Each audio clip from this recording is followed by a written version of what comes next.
Në agimin e një dite vere të vitit 2021, shërbimet sekrete ruse zbarkuan në apartamentin e njërit prej gazetarëve më të njohur të opozitës, Roman Badanin. Ishte ora 6 e mëngjesit, kur zile në derës së tij në një lagje qendrore të Moskës e thyenin pa pushim 6 deri në 8 agent civil të FSB-s, të cilët mbanin në dorë një urdhër kontrolli.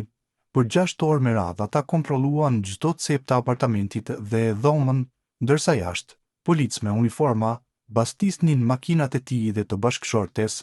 Më pas, Badanin u shoqërua në komisariat, ku u morë në pyetje për 4 orë rresht. Krimi i tij, publikimi një interviste me një vajzë që dyshohej të ishte vajza ilegale e presidentit rus Vladimir Putin. Sot, Badanin jeton në Mërgim në Kaliforni, së bashku me bashkëshorten dhe vajzën e tyre të vogël. Së fundmi, ai dhe bashkëpunëtori i tij i ngushtë, Mikhail Rubin, kanë publikuar librin The Tsar Himself, që hedh dritë mbi jetën e fshehtë të liderit të Kremlinit, përfshirë marrëdhëniet e tij jashtëmartësore, pasurinë marramonse të dashurave të tij dhe represionin ndaj çdo gazetari që tenton të jetojë për të.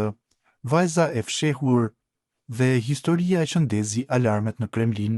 Në vitin 2020, portali investigativ Projekt, i drejtuar nga Badanin, publikoi një intervistë me një vajzë të re, Elizaveta, e njohur edhe si Luiza Rozafa, e cila dyshohet të jetë vajza që Putin pati me Svetlana Krivonik, një ish pastruese me të cilën kishte nisur një lidhje në fund të viteve 90.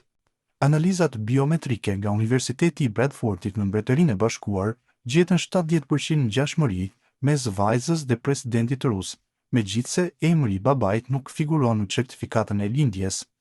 Patronimi i saj është Vladimirovna, një detaj që ngriti edhe më shumë dyshime.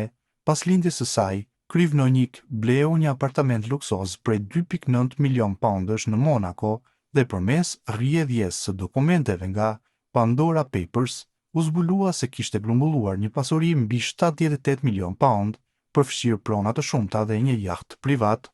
Putini i rrethuar nga gratë dhe sekretet.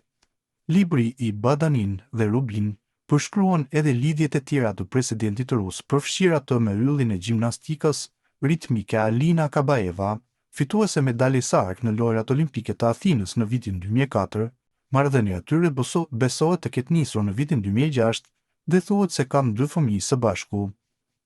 Në vitin 2014, Kabaeva u emërua në krye të National Media Group, me një rrogë vjetore prej 7.7 milion poundësh, por lista e partnerëve të supozuara të Putinit nuk ndalet këtu. Një tjetër rast i përmendur në libër është ai e Alisha Karcheva, një studente 17 vjeçare që pozoi për një kalendar erotik kushtuar presidentit dhe më pas nisi të jetonte në një apartament luksoz në një lagje elitare të Moskës. Censur, burgim dhe mërgim. Pas publikimit të intervistës me Rozavën, jo vetëm që shtëpia e Badanin u bastis, por edhe banesat e Rubin dhe gazetarëve të tjerë të Projekt. Ndërsa ndodhej me pushime në Marok, Badanin mësoi përmes mesazheve që ishte shpallur personi pa dëshiruar nga autoritetet ruse, një status që i hap rrugë ndjekjes penale dhe burgosjes. Vendosëm që nuk mund të ktheheshim më në Rusi, rrëfen ai. Në pak se 2 muaj arritëm të nxjerrim nga vendi edhe 10 bashkëpunëtorë tanë. Sot Projekt vjen punën nga jashtë Rusisë dhe mbetet një nga zërat më të guximshëm që sfidon regjimin e Vladimir Putin.